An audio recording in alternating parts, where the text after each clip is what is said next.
Federal government wants to stop Peter Obi from contesting in 2027, claims former governor. It's not a claim now, it's obvious. Is it not obvious that they want to stop him from contesting in 2027? It's obvious now. Enugu, Nigeria, in a bold challenge to the political establishment, Peter Obi has alleged that the federal government is actively working to stop him from contesting the 2027 presidential election because they are afraid. Simple and short, yes. Very afraid of his influence. Speaking during an interactive session of the obedience movement in Enugu State on March 18, 2026, the former Anambra State governor characterized recent government maneuvers as a targeted campaign designed specifically to neutralize his candidacy. Everything they are doing is about me, Obi declared, framing the political pressure as an admission of his strength as a disruptor. He went further to assert his resolve, vowing to remain on the ballot even if the election were held in the bedroom of his opponent. We did here, yes. He also said that no other potential contender in the 2027 race possesses superior qualifications or a more proven track record of governance than he does. Yes, tell them. Tell them. They will argue, but they know that it's the truth. The statement has ignited a fierce debate over whether Obi is facing genuine state-sponsored resistance or is strategically utilizing a victim narrative. Now, you know, Sabi, if he's using victim narrative, if you reach your turn, no use them, to energize his grassroots base, while his supporters point to his history of fiscal discipline as the reason the ruling class feels threatened. Critics argue that winning a Nigerian election requires the very structures and alliances that Obi often critiques. This fiction is compounded by Obi's recent high-profile shift to the African Democratic Congress, ADC. A move his camp claims was necessary to escape internal sabotage within the Labour Party, yes, because you know that there are saboteurs inside the Labour Party, Aburi and Co. They are there, which the allege was fueled by external government interference.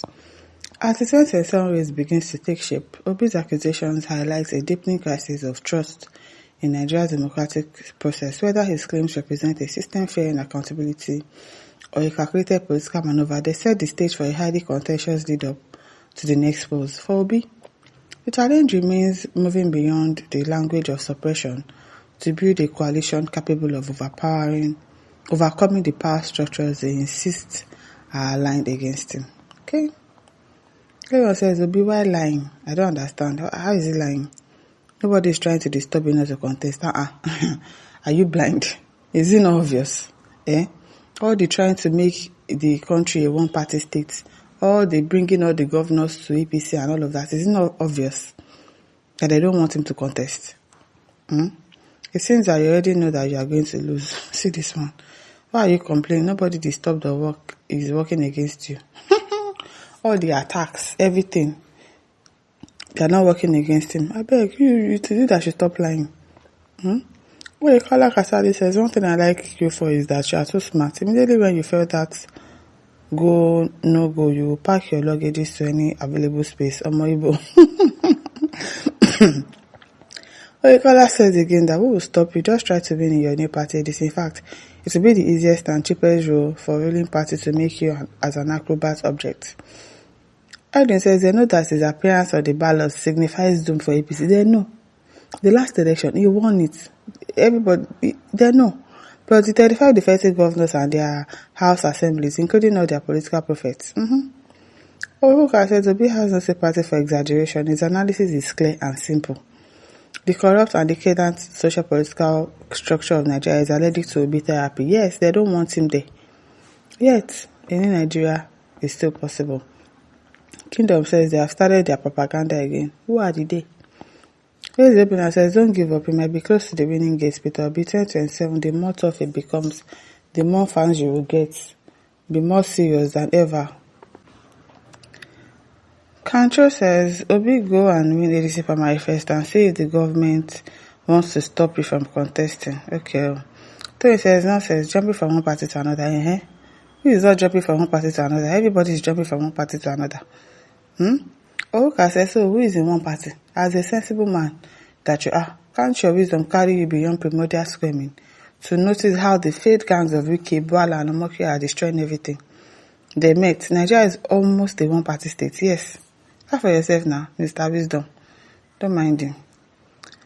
At Gerald says he can't worry, which nothing, because he knows federal government is really bad by attempting one's government that don't allow northern leaders to vote ADC for no more longer be president of Nigeria. He knows the time will come very near for Biafra begin to referendum. This Oyinbo dey scatter my head. At Amoshebiayo says nobody can stop Obi from contesting in the presidential election because he has the qualifications as a Nigerian. These are rumors and should not be taken seriously. Don't hit up the polity with fake news, okay? Ugo Francis says Mr. Obi has said it's time without number that corruption is a structure deeply rooted in Nigeria that it only takes citizens' resolve to uproot. He equally said that ethnic and religious propaganda have made it worse. But he advised that people should know the truth because even the villagers and family members of ex and current leaders in Nigeria go to the same markets. Dr. Joe says, continue to deceive yourself and your gullible supporters. Is it your deceive? In the Southeast region by looking for what to hold on as an excuse for your imminent political collapse. Obi is a political neophyte who lacks political ideology and presidential credentials. What are the credentials of a president? Also, big proficiency skills are very low to manage Nigeria diversity and economic structure. They talk rubbish. However, Obi's failure is based on poor records from the past as a governor. He doesn't have a poor record. He doesn't have a poor record, and you know that. Of Anambra, where he mismanaged and showed hatred to Hausa, Yoruba, and Muslims. They talk. He showed it trade. So the stealing and looting ongoing now, is that what Nigeria needs? I beg.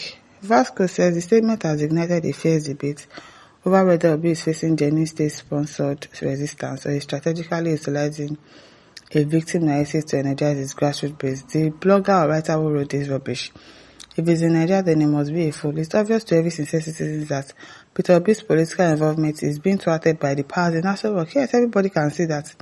And even others within his house, like Rotimi and Amici, they are all working together against Obi. Everybody can see that you're saying that, he's trying to use the victim. If he even uses the victim, whatever, it's none of your business. APC Madufero says APC must go. Peter Hansen says, I feel so many of you castigating Obi are living fine in your homes. Don't mind them. Some of you don't even have decent home or job. You only come online to showcase your ignorance.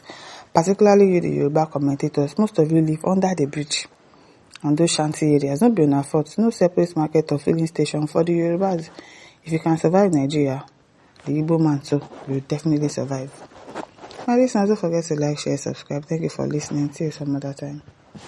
Bye.